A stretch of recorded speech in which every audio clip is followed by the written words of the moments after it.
For today's video, dito naman natin tignan kay Ate Maria Clarita's Garden. Ayan yung Facebook nila. Contact, nagpapadeliver sila through Lalamove lang ha. Pero kontakin nyo na lang din kung ano yung mas convenient. Kaya yan, pasukin natin. Yan, dito kay ate, may mga ornamental, depende ha. Parang may variegated pa nga pala niyan. Eugenia. Ito yung si 80. Pag eto te, 200. Uso to ngayon eh. Oo. Kasi bulaklakan niya. Pinalagay nila sa white na pot. Oo. Pang i-indoor din nila. Ganda ba naman tingnan? Lalo na pag... Hindi ko nakalain na i-indoor yan. Yan. Ate, ginagawa ng iba. Sa hotel kasi may mga ganyan na. Kaya nahikayat din tuloy lahat na. Tsaka wala siyang arte. No? Ang ganda. Ini-indoor din nila. Oo. No? Grabe. Ito, yung mga outdoor ni ate. May 15 pesos. Ayan. May 15 to 100 pesos. Ha? Depende. Lalo na sa mga Eugenia na to. Medyo maliliit siya. May maliit, may malaki. Depende sa size. Pero ayan ha. May variegated at mayroong red Eugenia. Pero ang ganda nito. Pag mga ano naman, mag-uumpisa. Ayan si ate. Si ate. Ito yung mga 15, mga feelers pag sa landscaper. Hanggang ito pala yung kay ate. Ayan. Meron siya doon mga ano na yun, mga collector's item. Pero ito mga ano-ano naman to. Outdoor variety plant. Dami. Samantalang dito dati basahang halaman niya dito ng mga ganito 15 pesos to 100 pesos. Depende sa laki at itsura ng halaman. Kung anong variety ng halaman. Ito si juniper ba to tawag nito? Ganda. Okay lang mag-umpisa ng ganyang kaliit. Papalaki ka na lang. Ikaw na lang magpalaki. Usong-uso ngayon mga bonggambilya. Iba't ibang klaseng bonggambilya. Tsaka medyo mura pag sa silang kesa sa Laguna, napansin ko. Yan. Ganda nito. Mahilig kasi si Dave sa bulaklakin. Kaya, ayan, napasugod kami dito. Tsaka, ito. Dati mahal nito. Ngayon, pa 15-15 na lang. Ganyan, no? Ayan. Grabe. Yan din. Ito. Ito yung may malaki pala siya dito. Malaking Eugenia.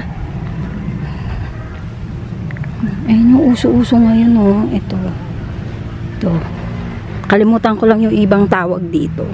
Pero isa to sa favorite ni Dave. Pero eto, medyo nalumaan na. Kasi umano na yung bulaklak niya. Pero may nakita ko nito, mas malaki pa. Mas mataas. Kaso pag lumabas yung bulaklak niya, grabe. Grabe ang labas ng bulaklak niyan. Nakalaglag talaga. Kaya nung Chinese New Year, mas marami ako nakitang ganito sa Binondo. Mga ganyan. Yan. Ganda. Pero medyo mura na ha. For 250 sa ganito kataas. Parang ang taas niya, mga nasa 2 to 3 feet. Ganun. Ang taas nito. Yan. Ganda.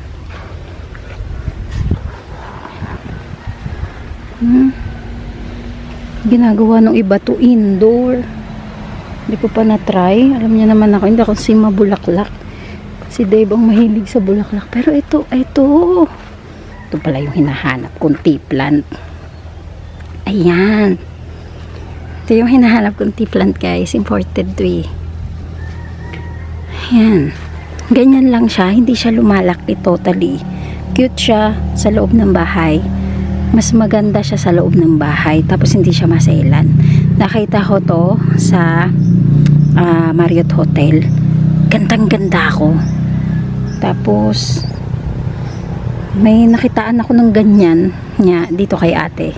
Kasi ko babalik putik. Ang ganda pala nun. Diba? May mga ganyang inggit side tayo, guys. Pag minsan may nakikita ako Tapos naalala ko yung taong nakitaan ko nun ako. Kukunin ko na agad. Ang ganda niyan. May red. Tsaka ito yung parang variegated. Mas maganda. Mas nagagandahan ako dito. Pero mas bet ni Dave tong ma-red. Yan siya oh. Yan. Tapos yung texture niyan ng dahon. Pakikita ko ha. Kulay niya ganyan na ganyan talaga oh, 'di ba? Kasi ito yung red. Magkano kaya to? Saan ba to si ate? Nawala na kasi. Pero ayan, kukuha ako syempre. Pakita ko na lang dyan yung presyo ha. Pero yan, ang ganda. Ganda no. Ganda niya sa table setting, promise. Yung mga table landscaping. Yan yung nakalagay. Shala. Tapos ayan, si Eugenia. Yung sinasabi ko sa inyo, pang outdoor ineme siya ha. Dami dun. Yun o. Grabe siya. Grabe siya. May maliit, may papalaki, tapos may maki. Yan. So ayan, sa mga bonggang bilya ni ate, ganyan. May 100 to 500 pesos ha. To 500 pesos. Itong variegated, nasa 500 daw to. Yan.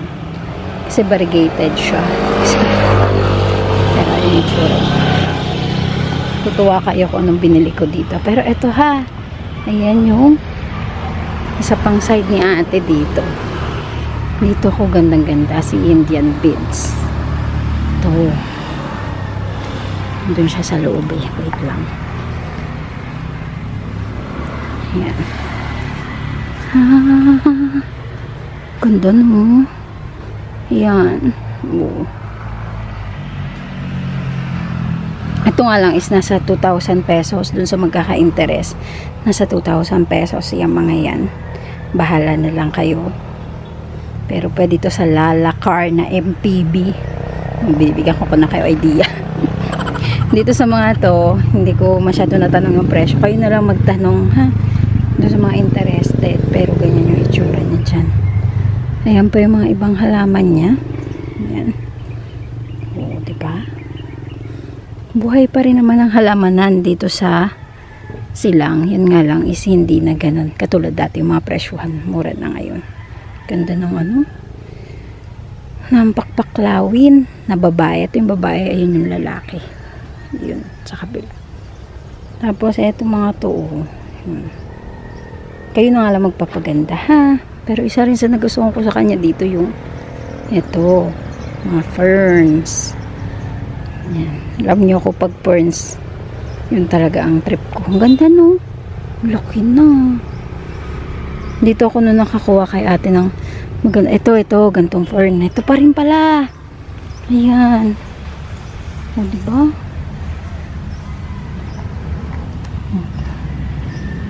Yan siya, oh. Ang ganda. Lagay ni ate sa ganyan. Tapos ang ganda ng itsura.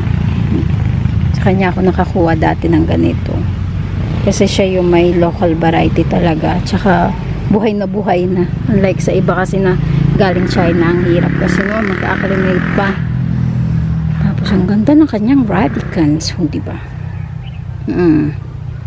Pack si radicans, ang ganda. Pero not for sale.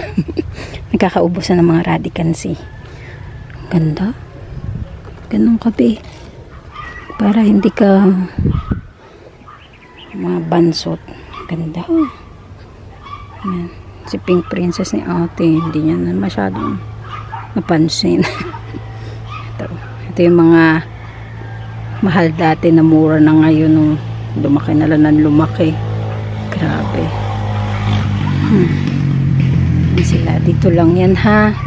Pakita ko na lang yung kung saan lugar. Pero pwede nyong kontakin. Yun ang importante. Mas importante yung makontak nyo sila. Yan. Ito si Calathea na lutea. Ginagamit din sa landscaping. Ganyan siya. Hindi ko lang natanong kung magkano to. Pwedeng kayo na rin magtanong. Medyo maliit pa lang siya. Hindi ganun kataas. Mga ano lang to, 2 to 3 feet, ganyan, ha? So, yan. Commonly, ayun na naman si commonly ko, mas marami si ate ng ano, mga outdoor variety plant, ha? Ganito. Ito si giant fern pa rin. Mga gumamela. Iba't ibang kulay din ng mga gumamela. Meron din siya. Tapos si palmera. Yan. Medyo matataas na rin yung palmera niya. Mga 3 to 4 feet taasan. Yan.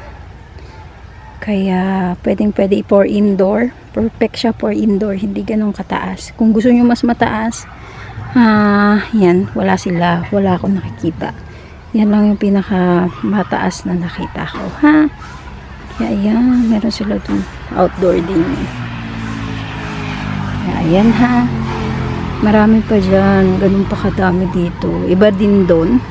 Kaya kung pupunta kayo silang, itong lugar na to, marami kang makikita agad. Marami kang magiging ano ba yun? Parang ikutan mo pa. Monstera nila, doon na lang. Marami ka rin makikita. Kumbaga, marami kang pwedeng silipin pa na iba. Hindi lang etong lugar na to. Yan. Hindi lang sila, meron pang iba. Kaya, okay ang pag-ikot dito sa part na to, ha? Kaya, ayan, sa mga bibisit, mag-message kayo. Pero, everyday naman silang bukas. Ang ganda nun. Ba't mahal-mahal nyon? Kapitan ko man. Si Yellow Bells. Ang ganda ng Yellow Bells. Ito, oh. Ang ganda. Ganda rin ito pang indoor, no? Ito. Hindi ko alam kung ano yun. Maganda lang. Sabi ni ate, ano daw, mas dumadami ang bulaklak nito. Ayan. Hindi ko lang alam kung pwede siya sa indoor. Ito ata pwede sa indoor. Alam ko mahal to dati. Ang ganda niya, no? Kagandahan ako. Shucks. Dahil kay din, nangilig tuloy din ako sa may bulaklak. Kaya ayan.